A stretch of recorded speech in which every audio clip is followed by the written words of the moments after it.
মুকুল রায় স্বাগতম স্বাগতম স্বাগতম কৈলাসজি স্বাগতম স্বাগতম মুকুল রায় স্বাগতম।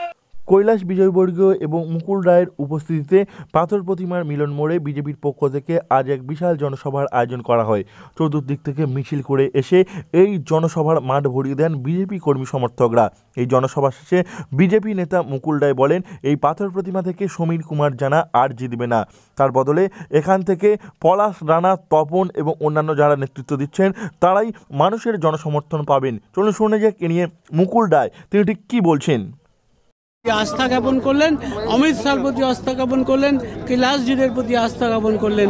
তাতে দক্ষিণ 24 পরগনায় এবারে কিন্তু মানুষ কিন্তু পাল্টাচ্ছে, এটা তার প্রমাণ।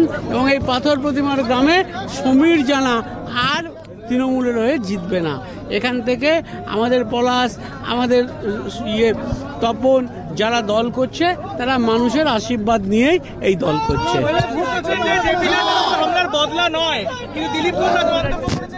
তবে আবার বলছি না, কথার কথা কেউ বলেছেন, আমরা কখনোই কাউকে একটা মানুষকে মেরে তার ফল ক্ষতি করতে চাই না। এটা নরেন্দ্র মোদীজির পরিষ্কার বলেছেন, আমরা বদল চাই, বাংলায় রাজনৈতিক পট পরিবর্তন হতে চাই।